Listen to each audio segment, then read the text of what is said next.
see. Can't be nobody else. A goddess that's me.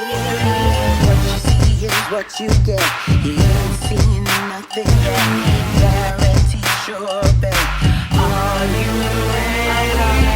I'm coming out. I'm coming out. I'm coming in. Lost and loose. I'm coming out. I'm coming out. I'm coming in. Lost and loose. Hey, hey, beautiful soul. Welcome to the very first episode of More with V, Unleash Your Inner Badass, the podcast for grown women who know it's time to break the rules with love, lead with purpose, and rise with hella grace. I'm your host, Vashon, but you can call me V. I'm a life doula, a fur mama, a bonus mom, a spiritual rebel, a speaker, a soulpreneur, and most days just a human out here trying to walk this path with clarity and courage. Now, let me say this up front.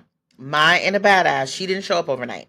She was summoned through grief, through joy, through spiritual awakenings that didn't come with an instruction manual, through being the strong one, until I realized without softness, being strong was a lie. So in this episode, I want to take you behind the scenes into how I got here, why I created this space, and what I pray I will unlock in you. Let's go ahead and exhale, sis, because this space is for exhaling. So let's start the story where I was. I was sitting by a lake and I almost gave up on my gifts, where I wore the good girl mask so well I didn't realize it was choking me. Y'all, I was the one everybody came to, and while I loved to help, it slowly became how I proved I was valuable. You feel me? So up until that point, I called my life then the Hot Mess Express. That period of my life, it was the bullet train to pain, heartache, and despair. And man, when I tell you that I felt like I was fat, I was ugly, I was unworthy, and really, really, truly, I hated myself at this point in my life. And I had lots of physical manifestations in my health that exemplified this. So I had been diagnosed with being bipolar. Well, duh, yeah, I was living two lives. I was living one life as this good girl, but dying on the inside, feeling like I could not be who I am and wanted to be. Um, and I took on the stories from my childhood where I felt unworthy and where I hated myself. So I had diagnosed, like I said, I was diagnosed with bipolar. I had migraines. My head was hurting because, oh my gosh, to process all the things. I had GERD, IBS. I had myoclonic jerks, which was shaking that kind of looked like Parkinson's. They thought I had Parkinson's, but they tested me from the rooter to the tutor. I was in perfect health. Yet I still had this manifestation. And basically, it was just showing me where I was out of alignment with myself. And then finally, I was diagnosed with fibromyalgia. So all this was going on. And um, through the years, I really escalated in my health journey. I had fertility issues, PCOS. I had so many things that showed where I was disconnected from my body, disconnected from myself. So, like I said, I was sitting by this lake. I went there. I had just gotten out of an abusive relationship. I went to stay with a friend of mine, or someone I thought was my friend, and had been stolen from and taken advantage of, and just kind of like left in this situation that was not ideal. I didn't have lights. I didn't have hot water. It was really quite an adventure. And I just was at my end. But what always gets me, kind of recentered and regroup is I write music. So I'm a singer and I write lyrics. So I was like, let me take my notebook and go and sit by the lake, and water just feeds my soul. It just really allows me to like release and to just commune and let go and cleanse and all the things, right? So I'm sitting by this lake and I just start crying. And I'm like, oh, I was feeling like I'm just too naive for this world. Why all these things keep happening to me and blah, blah, blah. And I was just really in this sobbing out in the open on this lake, sitting on a park bench and just looking at this lake. Like it'd be so easy to drive my car, but there was these little barriers because probably someone else had thought of this before. And I was like, how can I get around these barriers? I could go out to the street, come back around. So I'm formulating this in my head. And I'm crying and I'm sobbing. And I just felt so like, I feel like this was my rock bottom of this aspect of my life. And I'm crying and I hear in my head, I hear, you are the common denominator. And I was like, huh? First of all, who was that? Repeat yourself, please. And they did. And it was, you are the common denominator.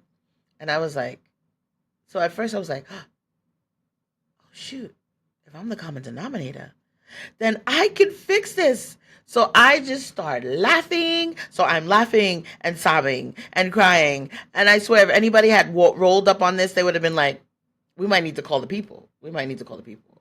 But anyway, so that was a turning point for me. And I really got anchored into my spirituality. I got anchored into really connecting in with all the things that were out there. I have spiritual gifts and things like that. So I connected in with those things. I went to classes, and a friend of mine she was kind of in a similar state, had a lot of the same health concerns, and really beautiful sister, just not as confident. And we got together for like coffee or something.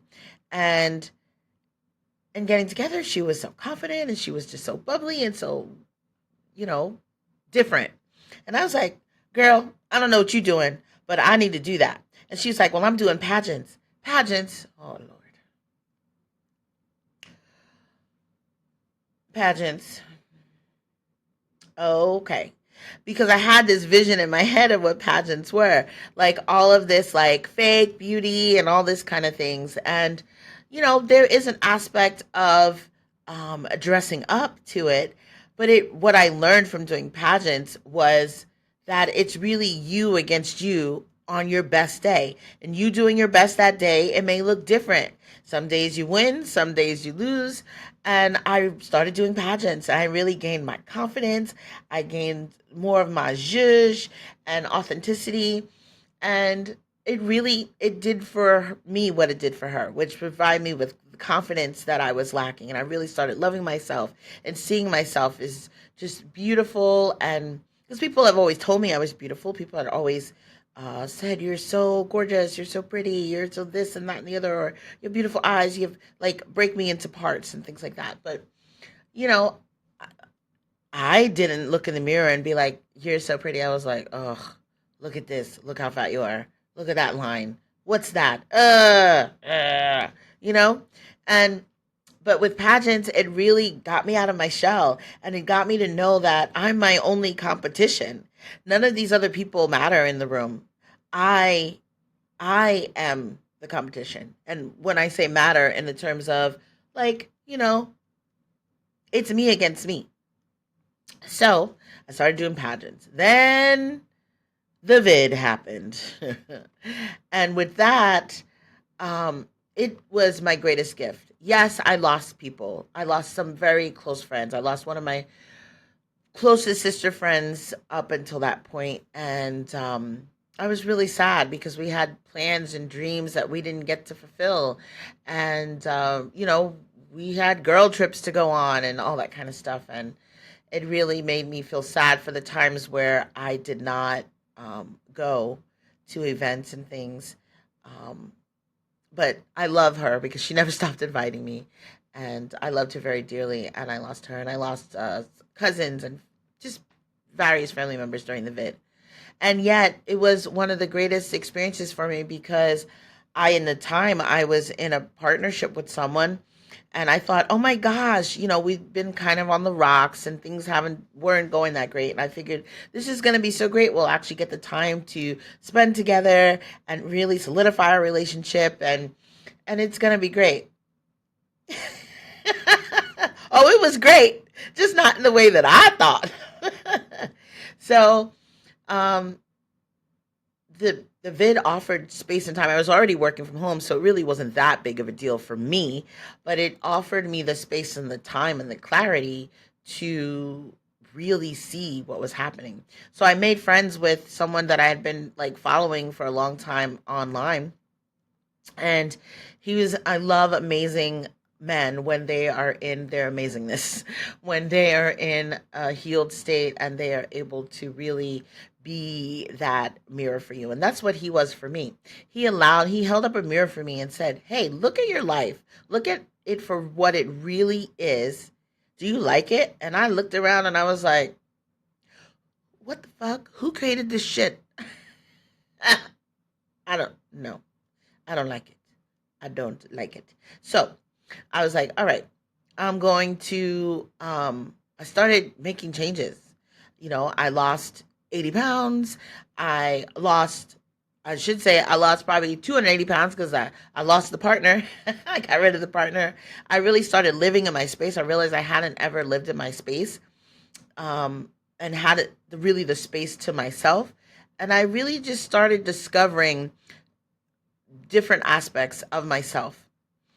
During that time, I've discovered this place called Earthwaking, and it was marvelous because it really made all the things I had heard through the years make sense in such a practical way, and it gave me practical steps that I could do like right then and like really shift my mindset. So it was amazing. I um, went to their visionary program and learned about leadership and that is where all of this began. I started Straight Path Coaching, which is my coaching business, and I became a speaker with More with V, and that is the catalyst for this. I created a class called Unleash Your Badass, and this is the inspiration for this podcast. So I was living my best life in Costa Rica, and I thought that's what I was going to be doing, and that's where I was. Um, but it wasn't until I went through a season of divine disruption. Again, woo! Oh my gosh. I'm talking relationships ending, people pleasing cracking at the seams, me questioning everything I'd always been taught about God, purpose, family, even myself, that I realized the woman I was pretending to be wasn't big enough to hold who I truly am. And that was the beginning of the roar. Now, I help other women, especially women over 40 and the people that love us, bonus moms, late bloomers, neurodivergent baddies, and spiritually aligned leaders reconnect to the truth of who they are so they can roar unapologetically, baby. Because the world doesn't need more polite silence, uncomfortable silence. It needs more lion-hearted women. And that's why I'm here. So I created this podcast for women like me, like you, women over 40 who are starting over or starting fresh, who are empty nesters, awakening spiritually and shedding old beliefs, and ready to really like lead, build wealth, and heal and do for them, put themselves first, and doing it all in their full divine messy glory. Because here we don't play small. We heal, we lead, and we roar. So each week we'll dive into soul aligned leadership, wealth energetics, boundaries and boldness, bonus mom life, spirituality, and sacred text.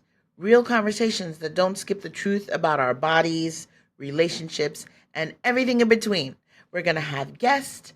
We're going to have just amazing fun. And I am looking forward to being the catalyst for sparking the badass in you. So, if this spoke to you, go ahead and subscribe, like, leave a review, and download your free Roar Blueprint. The step-by-step to start reclaiming your power and leading like the divine badass you already are. It's in the show notes, and this is only the beginning, boo. I'm going to see you in episode 2. Have a great week. You don't need to become someone else to lead. You need to remember who you are. And that's exactly what we're doing here on More with V, Unleash Your Inner Badass. So thank you so much for being here. Let's rise together and roar.